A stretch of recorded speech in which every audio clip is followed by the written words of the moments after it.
అమ్మా, ఈరోజు స్కూల్లో పెట్టిన ఎక్స్ట్రా క్లాస్ నుంచి తిరిగొస్తుంటే దారిలో ఉన్న గుడిలో నుంచి మైక్లో భగవద్గీత శ్లోకాలతో పాటు నేను ఆ వీధి మలుపు తిరిగేటప్పుడు స్థితప్రజ్ఞత అనే ఒక వర్డ్ మైక్లో వినిపించింది.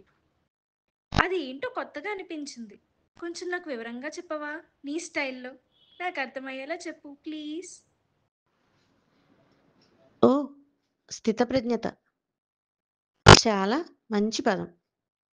స్థితప్రజ్ఞత అంటే ఏంటో నీకు అర్థమయ్యే విధంగా చెప్పడానికి నా పద్ధతిలో నేను ప్రయత్నం చేస్తాను. నువ్వు కూడా శ్రద్ధగా విను. సరేనా?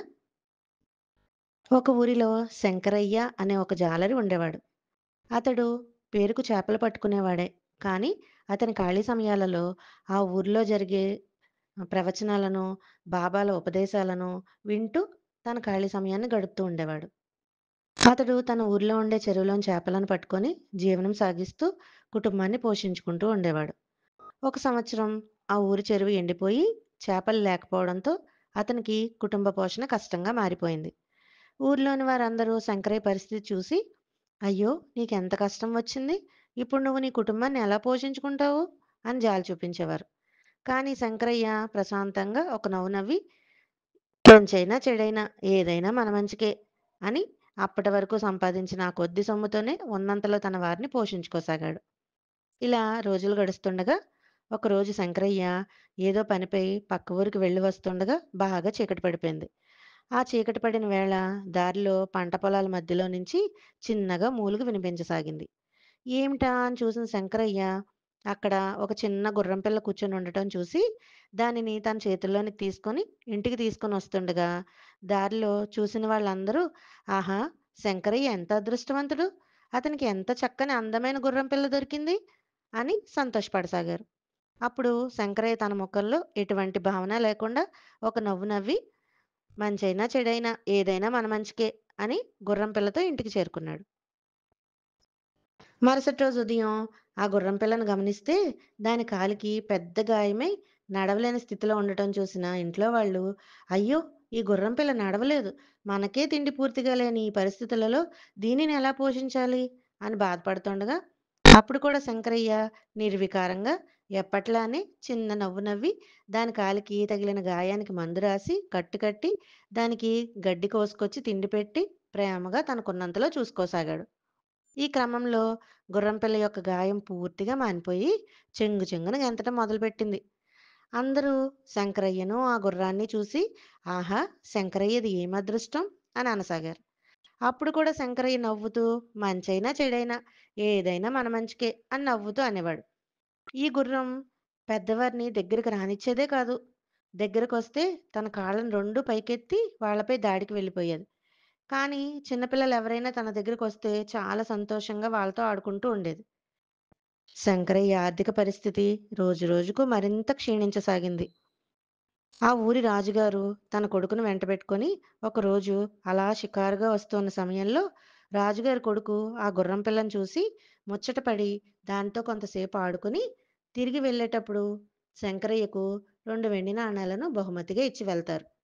ఇది గమనించిన ఊర్లోని వారు వారి పిల్లలకు కూడా ఈ గుర్రం పిల్లపై సరదాగా కొంచెం సేపు స్వారీ చేయించి వారికి తోచినది శంకరయ్యకు ఇవ్వసాగారు.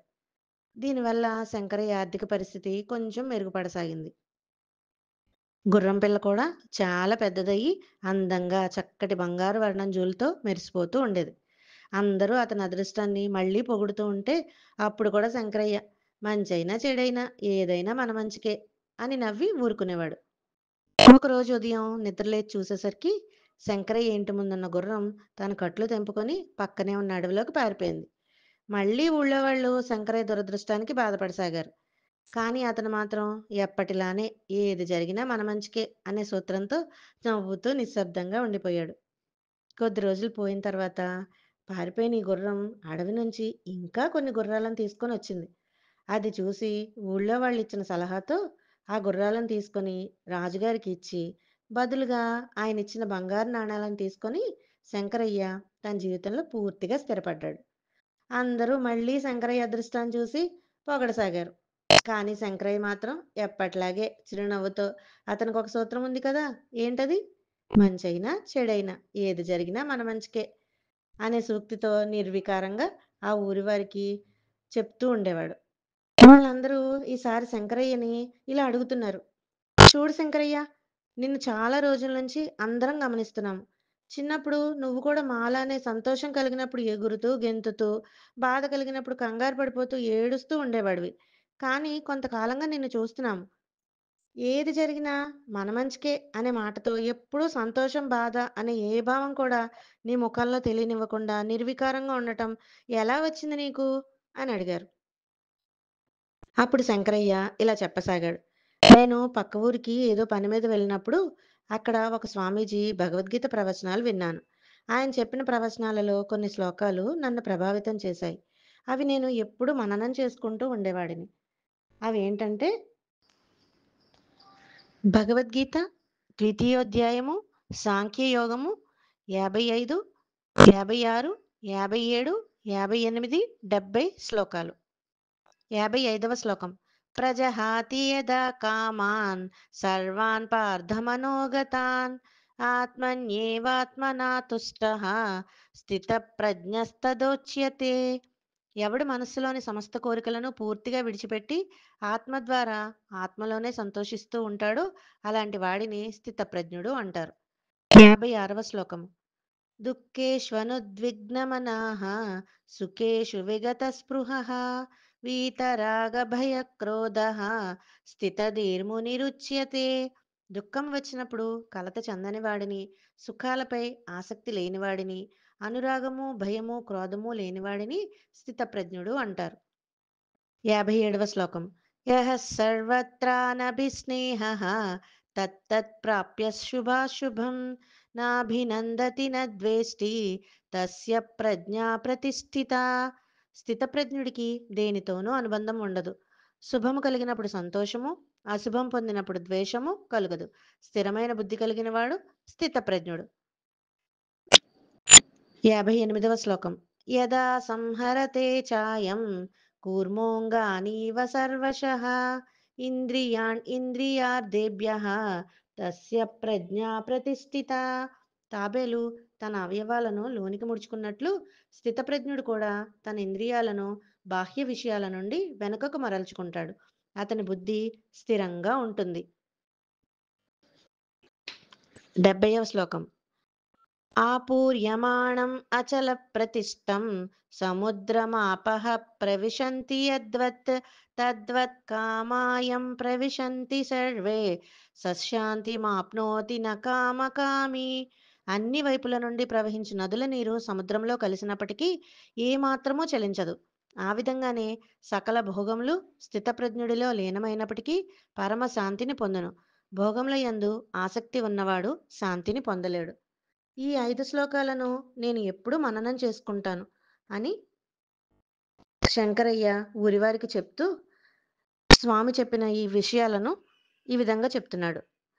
ఈ శ్లోకాలలో చెప్పిన విధంగా మన నిత్య జీవితంలో రాత్రి, పగలు ఎలానో అలానే సుఖదుఖాలు కూడా, కష్ట సుఖాలు కూడా. రాత్రయిందని బాధపడుతూ ఉండేలోపు సూర్యుడు ఉదయించక మానడు, చీకటి పోయి వెలుగు రాక ఆగదు. అలానే మన జీవితాలలో కష్టాలు, దుఃఖాలు వచ్చాయని బాధపడకూడదు, కృంగిపోకూడదు. మన కర్తవ్యాన్ని, మనం చేసే పనిని నిరాశతో వదిలిపెట్టకూడదు. కొంచెం ఓర్పుతో, నిదానంగా ఉంటే ఆ క్షణాలు, రోజులు గడిచిపోయి మరలా సుఖ సంతోషాలు కలిగే క్షణాలు తప్పక వస్తాయి. అప్పుడు కూడా ఆ పరిస్థితులలో కూడా ఎటువంటి గర్వంతో విర్రవీగకూడదు. భగవద్గీతలో శ్రీకృష్ణుడు చెప్పిన ఒక బరువైన పదం, అదే పదం మనం ఆచరణలో పెడితే అత్యంత తేలికైన పదం కూడా. అదే స్థితప్రజ్ఞత. ఎటువంటి పరిస్థితుల్లోనూ అతిగా ప్రవర్తించకుండా ఉండటమే స్థితప్రజ్ఞత. అలా అతిగా ప్రవర్తించకుండా ఉండేవాడే స్థితప్రజ్ఞుడు. ఈ పదాన్ని మన జీవితంలో ఆచరణలో పెట్టి సర్వం ఆ భగవానుడిపై వేసి మన కర్తవ్యాన్ని మనం చేసుకోవాలని ఆ శ్రీకృష్ణ పరమాత్మ చెప్పారని స్వామి చెప్పిన ఆ విషయాలను శంకరయ్య ఊరి వారందరికీ చక్కగా అర్థమయ్యేలా చెప్పడంతో అందరూ ఆ రోజు నుంచి ఏది జరిగినా మన మంచికే అనే సూక్తితో చక్కగా వారి వారి పనులు చేసుకోసాగారు. అందరూ తెలుసుకోవాల్సిన ఒక విషయం, ఈ క్షణం శాశ్వతం కాదు. తప్పక గడిచిపోతుంది. అది మంచైనా, చెడైనా. జై శ్రీకృష్ణ. ఒక మంచి కథతో స్థితప్రజ్ఞత అనే కష్టమైన పదాన్ని ఎంత బాగా అర్థమయ్యేలా చెప్పావమ్మా. నేను కూడా అన్ని పరిస్థితుల్లోనూ నిలకడగా ఉండడానికి ప్రయత్నిస్తానమ్మా. Thank you.